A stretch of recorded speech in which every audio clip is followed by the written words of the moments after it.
लगता है कोई जंगली पशु जल क्रीड़ा कर रहा है। इसी के उत्पात से इस क्षेत्र में रहने वाले ग्रामीण संकट में हैं।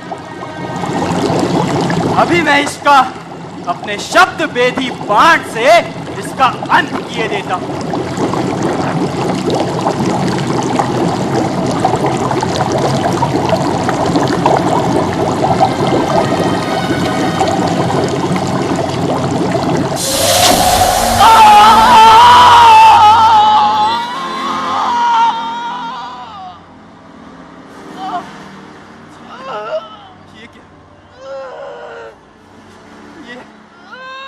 ये तो किसी मनुष्य का क्रंदन है। हे प्रभु, कहीं मुझसे अपराध तो नहीं हो गया?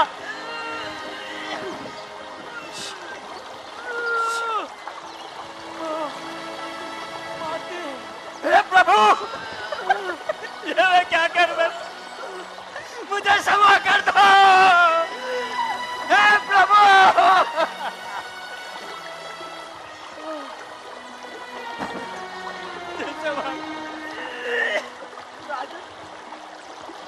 राजन, मैं तो अपने माता पिता के जल की पिपासा को शांत करने के लिए नदी में घाट भरने आया था।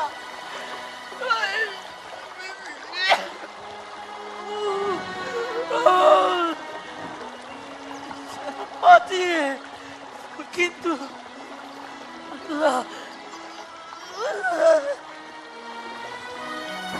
अब आपकी इस विषैले बाण से मेरे प्राण नहीं बचेंगे राजन। मुझसे बहुत बड़ा अपराध हो गया ब्राह्मण देव, मुझे क्षमा करो। नहीं, मैं शूद्र माता और वैश्य पिता की संतान हूं। आप निश्चिंत रहें, आप पर कोई ब्रह्म हत्या का पाप नहीं लगेगा।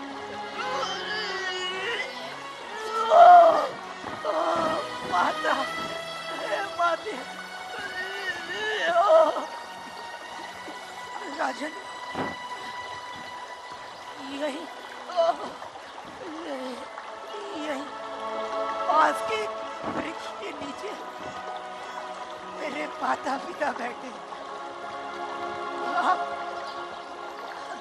राजन, वो दोनों की दिव्य दृष्टि नहीं, वो दृष्टि, वो दोनों अंधे हैं। आप पहले उनकी जल पिपासा को शांत करना,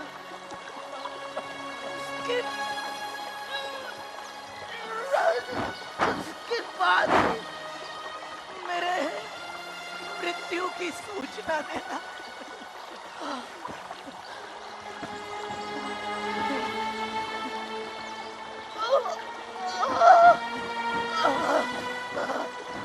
राजन, राजन, राजन, वो जल का घट उधर पड़ा है। राजन,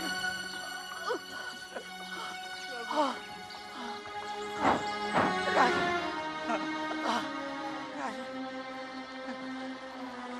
मुझे बहुत पीड़ा हो रही है राजन। आप एक कार्य कर दो राजन। ये इस बाण को मेरे सीने से बाहर कर दो राजन।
मुझे क्षमा कर दो श्रवण, मुझे क्षमा कर दो।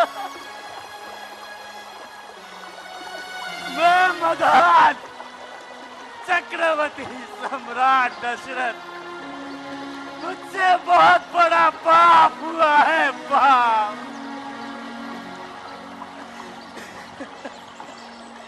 किंतु मैं तुम्हें वचन देता हूँ, कि तुम्हारे माता पिता को अपने राज्य में लेके जाऊंगा और मरते दम तक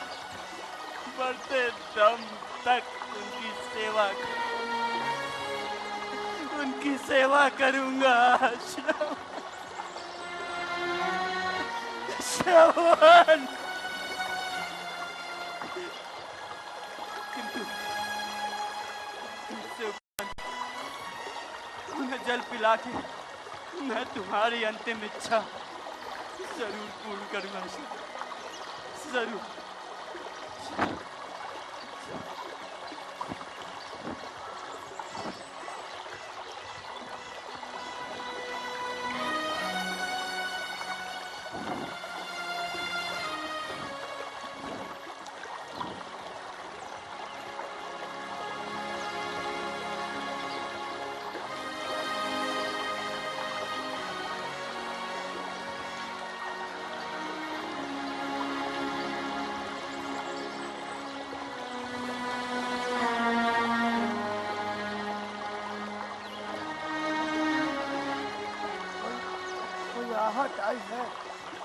जल ले आए बेटा, प्यास से तो मेरा कंठ ही सूख गया था।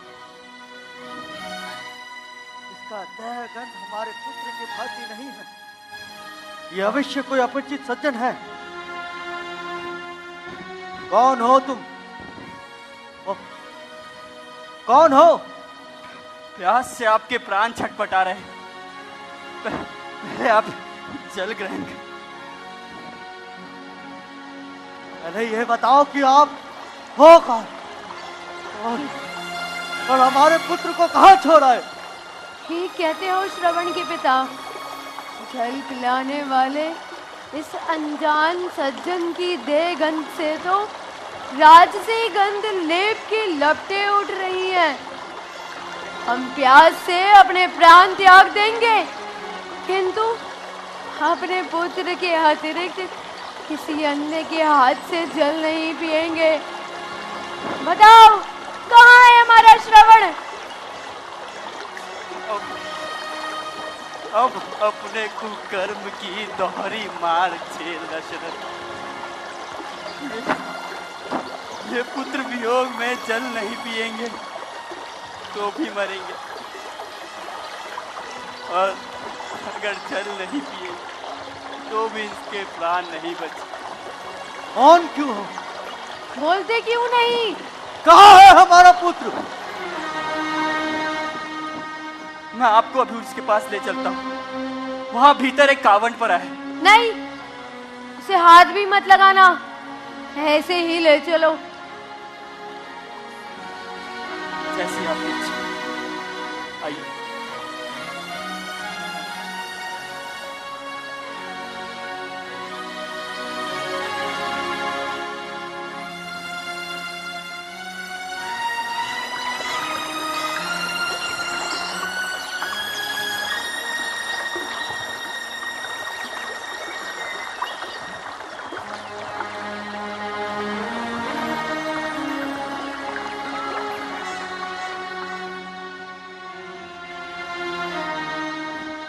ये रहा आपका पुत्र। कहाँ है मेरा पुत्र?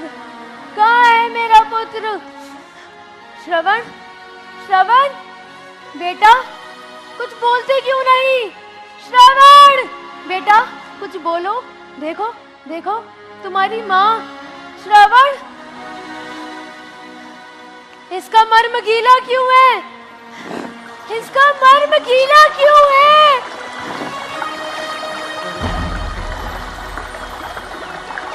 रक्त, इसके मर्म पर रक्त क्यों है? चल कर रहे हो हमारे साथ? श्रवण, श्रवण,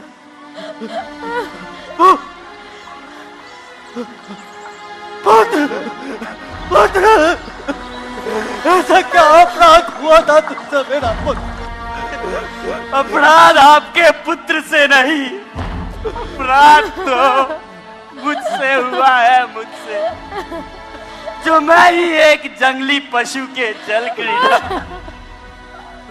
और आपके पुत्र के जल भरने के अवरोध स्वर में अंतर नहीं कर पाया और अपना शब्द भेदी बाण चला बैठा। मैं मदान अयोध्यापति दशरथ आपसे निवेदन करता हूँ, आप ये जल ग्रहण करके अपने पुत्र की अंतिम इच्छा पूर्ण करें। दशरथ, तेरे पूर्वजों ने तो पितरों की सदगति के लिए भागीरथी गंगा स्वर्ग से लाकर दे दी और तू उनका वंशज हमारे शोक में हमें जलपान कराकर नर्क भेजना चाहता है।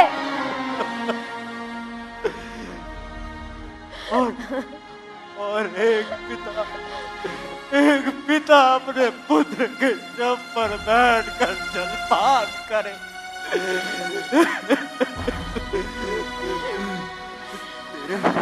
तेरे अयोध्या नगरी में शवों का व्यापार होता है राजा? हाँ?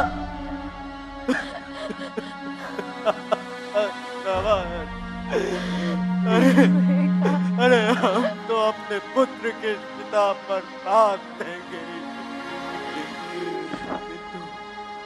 किंतु याद रख दशरथ, याद रख, तू भी एक दिन दारुण दुख झेलेगा, तू भी हमारी तरह एक दिन दारुण दुख झेलेगा।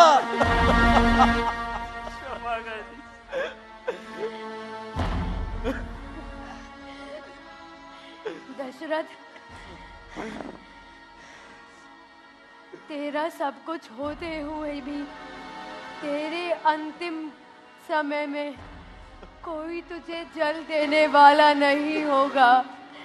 तू भी हमारी भांति पुत्र विलोप में मरेगा। तेरे को कोई जल देने वाला नहीं होगा, कोई जल देने वाला नहीं होगा।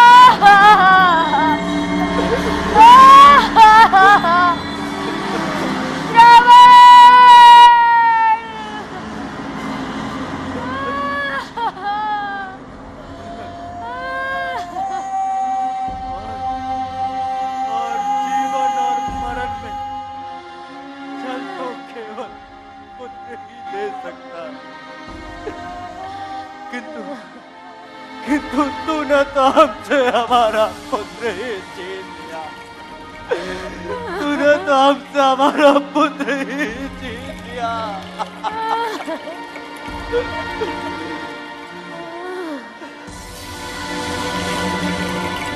दशरथ, जिस तरह ये बूढ़ा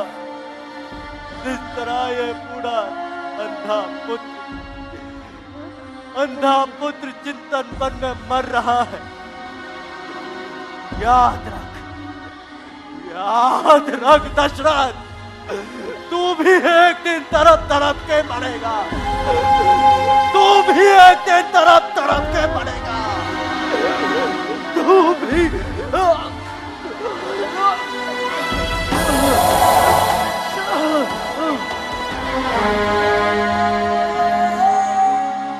स्वामी, स्वामी, स्वामी, स्वामी,